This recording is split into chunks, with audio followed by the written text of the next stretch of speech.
নাটোরে দুই বিদেশি নাগরিককে হেনস্থার একটি ভিডিও সামাজিক যোগাযোগ মাধ্যমে ভাইরাল হয়েছে। ভিডিওতে দেখা যায় একদল যুবক বিদেশিদের ঘিরে অশোভন আচরণ করছে।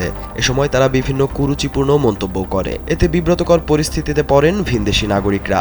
পুলিশ সূত্র জানায়, নাটোরের গ্রিন ভ্যালি পার্কে টিকটকার মিলন মেলার আয়োজন করা হয়। এ সময় দুজন বিদেশিকে ঘিরে ধরে স্থানীয় টিকটকাররা। পুলিশ জানায়, তারা মূলত কন্টেন্ট তৈরির জন্য বিদেশিদের ঘিরে ধরে। পরে আমিনুল ইসলাম নামের আইডি থেকে ভিডিওটি প্রচার করা হয়, যা সামাজিক মাধ্যমে সমালোচনার ঝড় তোলে। এ ঘটনায় গ্রিন ভ্যালি পার্কের কর্তৃপক্ষ লালপুর থানায় একটি মামলা করে। পরে তথ্য প্রযুক্তির সহায়তায় দুজনকে পুলিশ হেফাজতে নেওয়া হয়। এর মধ্যে যার আইডি থেকে ভিডিও প্রচার করা হয়, সেই আমিনুলকে আদালতে পাঠানোর প্রস্তুতি নেওয়া হচ্ছে। একই সাথে রিমান্ড আবেদন করা হবে বলেও জানায় পুলিশ।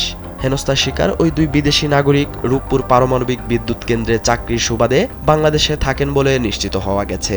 গ্রিন ভ্যালি পার্কের ম্যানেজার বাদী হয়ে একটা এজাহার দায়ের করলে আমরা একটা মামলা রুজু করি এবং মামলার সূত্র ধরে তথ্য প্রযুক্তির মাধ্যমে সহায়তায় আমরা যারা এই কন্টেন্ট ক্রিয়েটর যারা ছিলেন তাদেরকে খোঁজখবর নিই এবং অনুসন্ধান করে তথ্য প্রযুক্তির মাধ্যমে আমরা কিছু যারা ওখানে ভিডিওতে উপস্থিত ছিলেন তাদেরকে শনাক্ত করি এবং তাদের মধ্য থেকে দুইজনকে আমরা পুলিশ হেফাজতে গ্রহণ করি। তার মধ্যে একজন যার আইডি থেকে ভিডিওটি আপলোড হয় তাকে আমরা পুলিশ স্কটের মাধ্যমে অপরাধে জড়িত থাকার কারণে তাকে আমরা কোর্টে সেট আপ করতেছি এবং আরেকজন যে আছে সে আমাদের হেফাজতে আছে এবং তার ব্যাপারে আরো বিস্তারিত খোঁজ খবর নেওয়ার বিষয় আছে।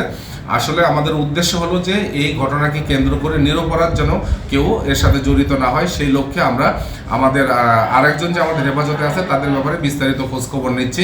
আমিনুল ইসলাম, যাকে আমরা বিজ্ঞ আদালতে সোপর্দ করতেছি, তাকে আমরা রিমান্ডের আবেদন দিব এবং তাকে জিজ্ঞাসাবাদের সাপেক্ষে পরবর্তীতে এই ঘটনার সাথে প্রকৃতপক্ষে আরও যারা জড়িত ছিল তাদের ব্যাপারে আমরা রিমান্ডে জিজ্ঞাসাবাদ করে আরও তথ্য উদ্ঘাটনের জন্য চেষ্টায় আছি।